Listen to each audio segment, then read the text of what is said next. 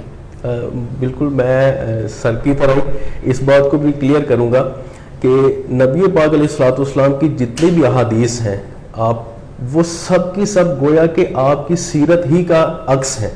کہ ہم جب بھی کوئی حدیث کوٹ کرتے ہیں، اسپیسیفکلی جب نبی پاک علیہ الصلوۃ والسلام کی وہ احادیث کہ جو کردار سازی کے لیے، جیسے ابھی میں یہ حدیث صرف بیان کر رہا تھا اور اس کا کچھ ہی حصہ بیان کر پایا، تو یہ احادیث ہی اصل میں نبی پاک علیہ الصلوۃ والسلام کی سیرت کے پہلو ہیں. پھر جب آپ علیہ الصلوۃ والسلام کی حیا پر مبنی احادیث کو ہم ذکر کرتے ہیں تو گویا ہم نبی پاک علیہ الصلوۃ والسلام کی سیرت کے اس پہلو کو ہائلائٹ کرتے ہیں. عدنان صاحب آئی گاٹ یور پوائنٹ. جلیل صاحب مجھے یہ بتائیے گا کہ آپ کیا سمجھتے ہیں کہ قانون کے اندر بنیادی غلطیاں کیا ہیں، اور ہمیں اگر غلطیاں ہیں تو قانون سازی ہونی چاہیے اس کے اوپر کس طریقے سے ہوگی، کیا ہمیں پوائنٹس رکھنے چاہیے اس کے اوپر؟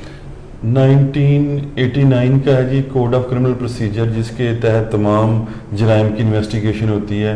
کچھ اسپیشل لاز میں اسپیشل پروویژنز بھی آ گئی ہیں، اور آپ یہ دیکھیں گے کہ یہ انگریز کے دور کا بنا ہوا قانون، اس میں کوئی ترمیم نہیں ابھی تک ہوئی.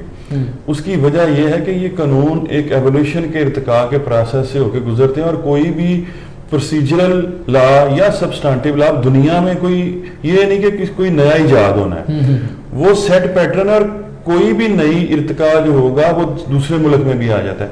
کسی قانون کی ریفرمیشن کی ضرورت نہیں ہے، رادر وہی بات کہ اس کو امپلیمنٹیشن کرنے والوں کی سکل اور ان کی دیانتداری کی ہے. اس میں آپ کی اجازت سے میں آپ کو ایک مثال دیتا ہوں. ہمارے ملک میں فرض کریں یہ ریپ کا ہے، کوئی مرڈر کا انسیڈنٹ ہو جاتا ہے، پریکٹس کیا ہے؟ پریکٹس یہ ہے کہ مدعی پارٹی کو تھانے میں بلا لیا جاتا ہے، کاغذ پینسل دے کے بٹھا دیا جاتا ہے کہ لو جس کے خلاف درخواست دینی ہے دے لو. اب ایک بندہ قتل ہوا جس میں پتہ بھی چل جاتا ہے جی 2 موٹر سائیکلسٹ آئے تھے مار کے چلے گئے. اب 9 بندے لکھا دیے جاتے ہیں. 9 بندے لکھانے والے کو یہ نہیں پتا کہ ان میں سے 4 آؤٹ آف کنٹری ہیں. اب ایک ہی بندے کا بیان ہے، وہ 9 بندوں کو ایک قتل کے کیس میں ملوث کرتا ہے، اگرچہ اس میں 2 صحیح بھی ہیں. قاضی کے سامنے جب صورتحال جاتی ہے جس کی شہادت پہ اس نے فیصلہ کرنا، اس کو پتا چل جاتا ہے کہ 4 بندوں کو اس نے ناجائز قتل کے کیس میں ملوث کر لیا، اس کی شہادت میں کیسے نصاب کر کے باقی 2 کو سزا دے دوں. یہ ہیں وہ خرابیاں. پروسیس یا پروسیجر یہ ہونا چاہیے کہ ایک واقعہ جس طرح سامنے آیا ہے نا اسی طرح اس کو بیان کر دیا جائے، پھر کلیکشن آف ایویڈنس شروع کر دی جائے. اس طرح جو کیسز پروسیڈ ہوں گے ان میں زیادہ مضبوط شہادت ہوگی.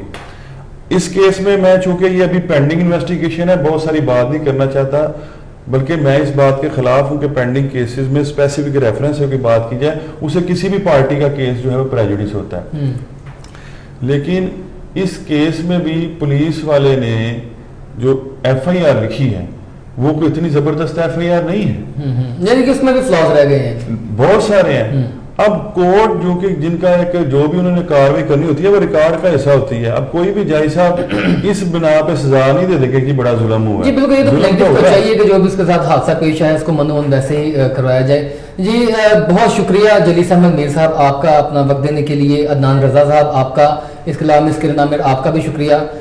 اسی کے ساتھ ناظرین آپ نے سب پوائنٹس آپ کے دیکھے ہیں. مذہب بھی ہماری رہنمائی کرتا ہے، قانون بھی ہماری رہنمائی کرتا ہے، مگر ہماری عوام کو پراپر اویئرنیس نہیں ہے. انہی موضوعات کے ساتھ اپنے میزبان حمزہ اشتیاق کو اجازت دیجیے. اللہ پاک ہم سب کا حامی ناصر ہو. اللہ حافظ.